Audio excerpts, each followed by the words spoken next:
Welcome back, everyone, to another deep dive. Mm-hmm. And be warned, today's journey takes us down a path that's both fascinating Yep. and, frankly, pretty creepy. Definitely. We're about to uncover the story of Alfred Knapp, Mm-hmm. a man who lived A very interesting character. a seemingly normal life Yeah. while committing On the surface, at least. horrific acts. Yes. We're talking about a serial killer Yes. who operated in the late Late 19th. 19th and early 20th centuries, Mm-hmm. earning the chilling nickname, Oh, the yeah. Hamilton Strangler. That's right. You might be thinking, Yeah. okay, another serial killer. What's so special about this guy? Mm-hmm. But here's where it gets interesting. Right. Our sources, excerpts from Knapp's Wikipedia entry, Okay. reveal a man who wasn't just brutal, Mm-hmm. but also incredibly deceptive. Yeah. So what's really striking about Knapp Yeah, is how he managed to integrate himself into society right. despite his crimes. It's wild. He was described as having unassuming manners, Really? even being a member Oh, of a yeah. Christian church and social societies. Ah, It makes you wonder, yeah. how did he reconcile this double life? Right? That's Wow. what's so unsettling Very unsettling. about this case. Yes. You have this brutal killer Yeah. who also manages to Like a Jekyll and Hyde almost. project an image of normalcy. Yeah, exactly. Like he was living two completely separate lives. two completely separate lives. Yeah. Excellent. And that contrast is what makes Knapp such a fascinating Yeah. subject for a deep dive. Absolutely. It forces us to consider how we perceive evil, Mhm. how we define normalcy, Yeah, and how easily those lines can be blurred. absolutely. Yeah. So let's start with what we know about Knapp's early life. Okay. He was born in Terre Haute, Indiana, Mm-hmm. one of two children. Okay. Now, the sources are a bit sparse on his childhood, Yeah, it makes it hard to... but one detail jumps out. Oh, really? Even before his murders, Uh-huh. Knapp had a history of violence against women. Oh, wow. He spent considerable time in prison for assault. Okay. Does this suggest an escalation of behavior? I... Or was this pattern always there, Yeah. lurking beneath the surface? That's a crucial question. Yeah. It makes you wonder if there were missed warning signs, Uh-huh. with those around him overlooked, Right. or dismissed this pattern of abuse. Yeah. It also raises questions about how violence against women Mhm. was perceived and addressed back then. Yeah. Were these crimes treated as seriously as they should have been? Mm. Or were they swept under the rug, allowing someone like Knapp Yeah. to continue his pattern of abuse? It's a chilling thought, Yeah. especially considering what he went on to do. Exactly. So let's move on to Knapp's first known murder, Okay. the chilling account of his third wife, Hannah's disappearance, Third wife already. in 1902. Okay. Yep. So Knapp's confession paints a gruesome picture. Oh, gosh. He claimed to have strangled Hannah Wow. in their Cincinnati home, Oh, my God. describing it as a sudden, uncontrollable impulse. In a fit of rage. But his actions afterward Yeah. suggest a much more calculated plan. Oh, so he didn't Yeah. just panic and flee. Not at all. He stuffed her body into a box, transported it 2 miles, Wow. and dumped it So methodical. in the Great Miami River. Wow. Those actions scream premeditation, Yeah. which contradicts his claim of impulsivity. Right. It's a classic example Yeah. of a killer trying to control the narrative, Mm-hmm. to portray his crime as a crime of passion Right. rather than a premeditated act. Yeah, and the deception doesn't end there. Oh, no. After the murder, Okay. Knapp remained in Cincinnati, Right? even visiting his sister, Oh, wow. before he began pretending to look for his missing wife. Oh, my gosh. And here's the kicker. Okay. Within a short period, he remarries. Not once, but twice. Wow. This detail is particularly intriguing. Yeah. Some psychologists suggest that rapidly replacing a victim Uh-huh. could be a subconscious attempt to fill the void left Absolutely. by the murder, Okay. almost like a twisted form of grief processing. Wow. That's a fascinating insight. Yeah. Could this behavior be a sign of a deeper psychological disturbance? It's certainly possible. Yeah. It suggests a profound detachment from the gravity of his actions Right. and a disturbing need to maintain a semblance of normalcy. So let's unpack the events Okay. leading to Knapp's downfall. All right. After being apprehended in Hamilton, Ohio, Mm-hmm.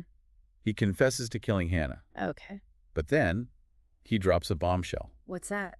He admits to murdering at least 4 other women and a young girl. Oh, gosh. With his crimes dating back to 1894. Wow. He even hinted at the possibility Yeah. of more victims, mentioning that he had attacked and choked children in the past. Oh my gosh. What do you make of this confession? Well, that's... Was it genuine remorse? yeah. Or a twisted desire for notoriety?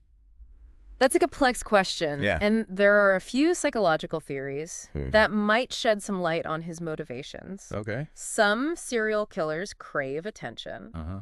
Some seek a sense of power and control. Mm-hmm. And others are driven by a deep-seated Nice. rage or hatred. Right. In Knapp's case, it's likely a combination of factors. Yeah, I can see that. Confessing could have been a way to exert control over the narrative, Right. to ensure his actions would be remembered. So it's like he wanted to shock and horrify people Absolutely. to cement his place in history Right. as a truly monstrous figure. Precisely. Wow. And that brings us to the media frenzy Oh, that yeah. erupted around Knapp's trials. Yeah. He became a morbid celebrity overnight, with newspapers and the public lapping up every gruesome detail of the case.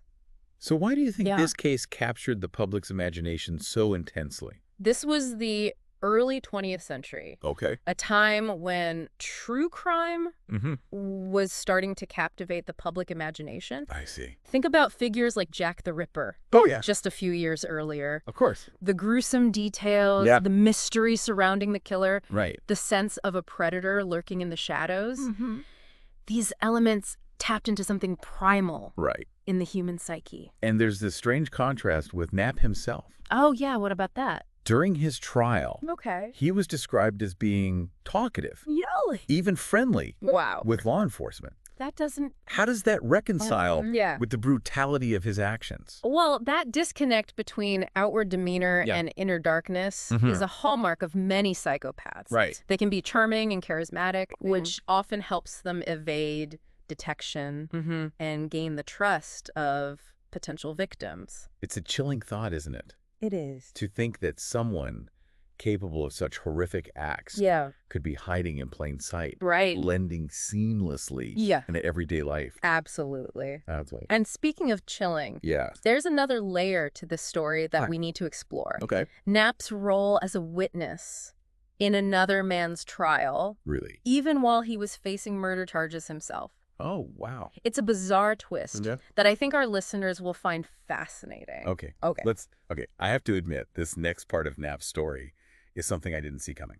Oh, really?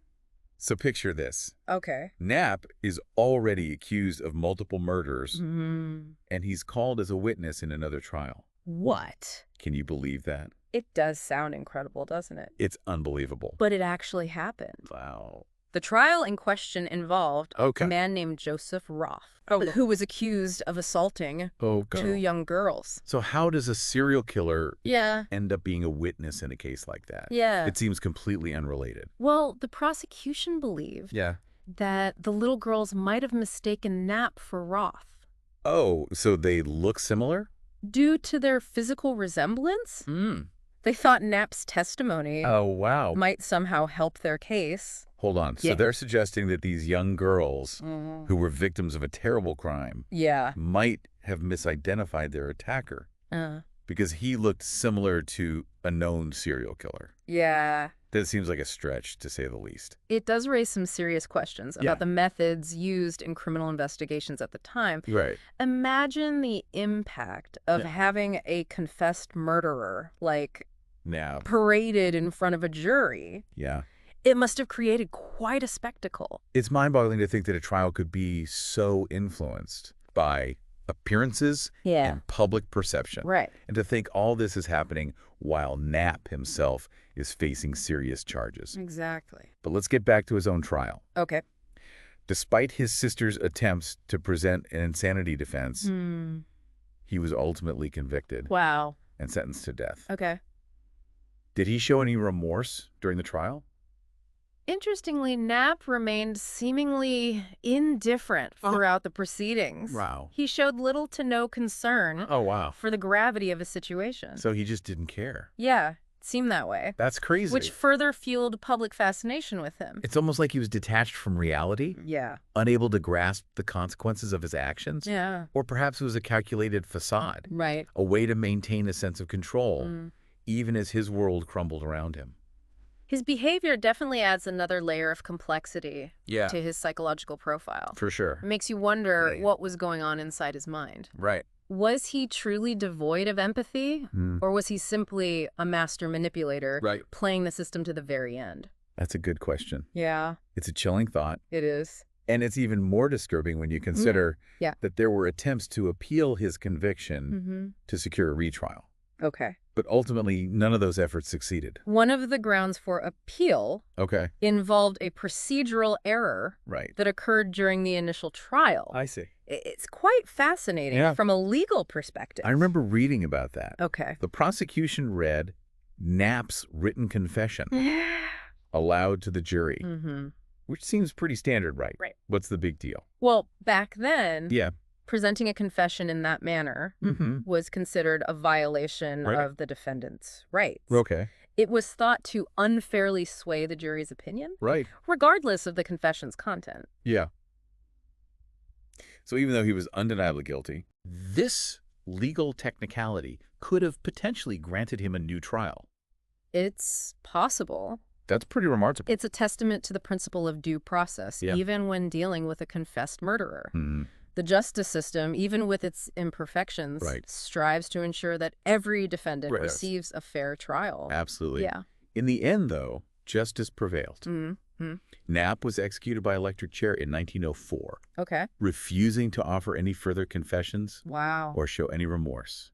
So he went out defiant. But even in death, he left behind a trail of unanswered questions. His execution marked the end of his reign of terror, but it didn't erase the mystery surrounding his motives or the full extent of his crimes. This case, as horrific as it is, has so many parallels with modern true crime stories, doesn't it? It does. The media frenzy, the public's morbid curiosity, the psychological complexities of the killer. It's like a blueprint for the true crime genre we see today. Absolutely. And what's even more fascinating is that Knapp's case was often compared to another infamous figure from that era. H.H. Holmes. Oh, yeah, H. Holmes. Wasn't he the guy who built that murder castle in Chicago, luring countless victims to their deaths? Exactly. Was Knapp just a copycat, inspired by Holmes's gruesome methods? That's a good question. Or was there something deeper connecting them? That's a question that continues to intrigue researchers and criminologists. On the surface, they both committed horrific acts during the same period. But a deeper dive reveals intriguing differences between them, both in their methods and their motivations. I'm hooked. What are some of the key differences that set them apart? So we've got these two infamous figures, Knapp and Holmes, both operating in the late 19th century. It's easy to lump them together as monsters. But as you mentioned, there are some key differences. Can you elaborate on that? Absolutely. Let's start with Holmes. He was a master manipulator, a con artist, who lured his victims with promises of wealth and opportunity. I see. His murder castle was a meticulously planned labyrinth designed to facilitate his crimes and conceal his victims. Oh, wow. It was a horrifyingly elaborate scheme. Oh, yeah, that's right. Holmes was all about deception and control. He created this facade of respectability to mask his truly sinister intentions. But what about Knapp?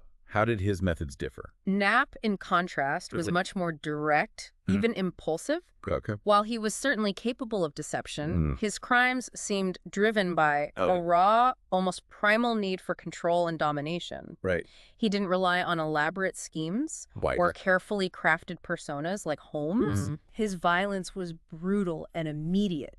So while both men were capable of unspeakable acts, their approaches were fundamentally different. Holmes was a cold, calculating predator, while Knapp seemed fueled by a more volatile, almost animalistic rage. That's a pretty stark contrast. Exactly. And that distinction is crucial when trying to understand their psychological profiles. Right. While both men were undoubtedly disturbed, their motivations and underlying pathologies likely differed significantly. This deep dive has been a roller coaster of emotions. Yeah. It's unsettling to think that someone like Knapp could exist, hiding in plain sight, blending into society while committing horrific acts. Absolutely. It makes you question your own perceptions of good and evil, of normalcy and deviance. You've hit on a crucial point. Yeah. Knapp's story challenges us to confront the uncomfortable reality that evil doesn't always present itself in a way that's easily recognizable. It can lurk beneath the surface, masked by normalcy and respectability. That's a truly disturbing thought. It is. What stands out to you as the most chilling aspect of Knapp's case? What's the one thing that keeps you up at night?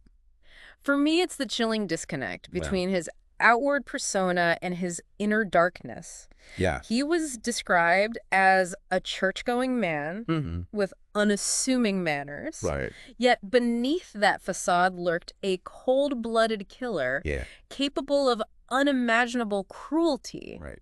This duality is both fascinating and terrifying. It's a reminder that appearances can be deceiving. Absolutely. And that we should never underestimate the capacity for darkness that exists within the human heart. Right. So as we wrap up our deep dive into the life and crimes of Alfred Knapp, what's the key takeaway for our listeners? What can we learn from this unsettling journey?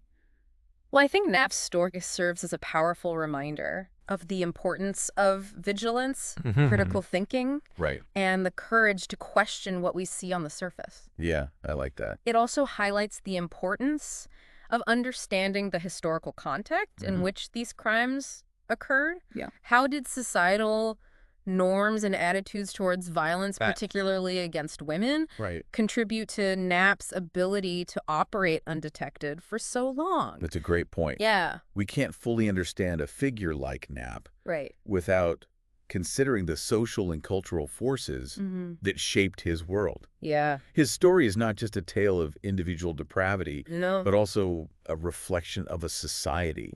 Grappling with issues of violence, gender, and justice. Precisely. And while Knapp's story is undoubtedly dark and disturbing, it can also serve as a catalyst for important conversations about these issues. Oh, sure. It forces us to confront uncomfortable truths about ourselves and the world around us. And for those of you who are as intrigued by this case as we are, I encourage you to do your own research. Absolutely. Dig deeper into the historical context. Explore the psychological profiles of serial killers. And see what conclusions you draw. You might even uncover some new insights that shed further light on the enigma that was Alfred Knapp. Until next time. Yeah. Keep those minds curious. That is lovely. And those questions coming. Yeah.